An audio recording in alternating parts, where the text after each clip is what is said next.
네, 7월 14일 코로나 바이러스 감염증 19 국내 발생 현황을 말씀드리겠습니다. 국내 발생 신규 환자는 총 14명이 확인되었습니다. 해외 유입 사례까지 포함해서 총 누적 확진자 수는 13,512명입니다. 신규로 78명이 격리 해제되어 현재 941명이 격리 중입니다. 지역 발생을 좀 더 자세히 말씀드리겠습니다. 먼저 서울입니다. 서울 관악구 사무실 관련해서 지표 환자를 7월 12일 확인한 후에 총 확진자는 8명을 발견하였습니다. 강남구 역삼동 V빌딩과 관련해서 지난 7월 2일 지표 환자를 확진한 후 7명이 추가로 확진되어서 총 8명을 발견하였습니다. 서울 강남구 이동통신 종사자 관련하여 7월 11일 지표 환자 확진 후 4명이 추가로 발견되어서 총 5명이 확진되었습니다. 다음은 경기도입니다. 경기도 수원시 영통구에 거주하는 가족 관련하여 가족 중 1명이 추가로 확진되어서 총 7명의 누적 확진자를 발견하였습니다. 광주의 방문 판매 모임과 관련해서 1명이 추가로 확진되어서 누적 확진자가 총 141명이 발견되었습니다. 다음은 해외 유입 확진자에 대해서 말씀드리겠습니다. 어제 해외 유입 확진자는 19명을 발견하였습니다. 검역 단계에서 12명이 확인되었고 입국 후 지역사회에서 자가격리 중에 7명이 확인되었습니다. 해외 유입 확진자 19명의 추정 유입 국가는 미주가 4명, 이 중에 미국이 3명입니다. 그리고 아프리카가 4명, 중국 외에 아시아가 11명인데 이 11명 중에는 카자흐스탄이 5명, 우즈베키스탄이 2명입니다.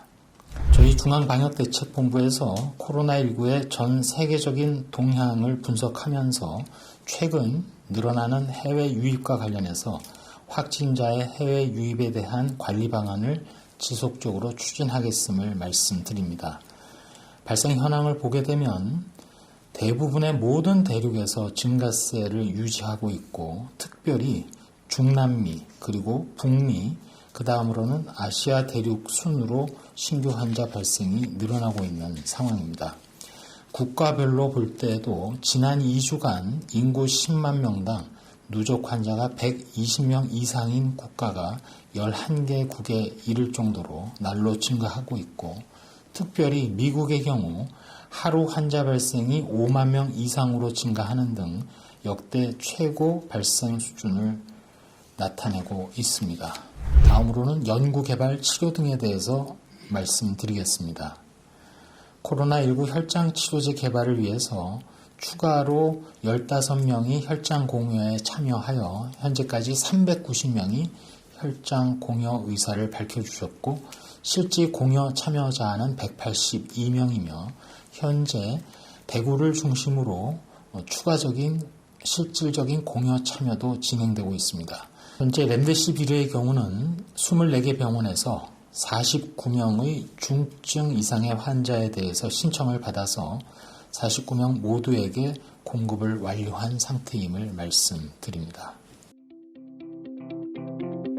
코로나 방역을 장마철에 좀 더 특이하게 주의해야 할 점을 여쭤본 건데 장마철에서의 코로나 그 부분은 이재민이 발생했을 경우에 사회적 거리두기를 철저히 지키는 부분이 중요하다는 말씀을 드렸고 추가로 코로나 바이러스 자체는 아무래도 바이러스들의 특성이 그렇듯이 습도가 낮고 또 온도가 적정할 경우 되게 그 실내에서 에어컨이 틀어져 있을 경우에 습도와 온도의 경우는 되게 길게는 5일까지도 생존하는 것으로 그렇게 알려져 있습니다. 동시에 그 장마철에 다른 감염병과의 증상 중에 열이라든지 몸살기라든지 이런 것들은 증상이 겹치지만 그럴 경우에도 그 수인성 감염병 이외에 코로나19도 같이 의심을 해서 검사 진단을 받는 것도 중요하다는 말씀을 드립니다.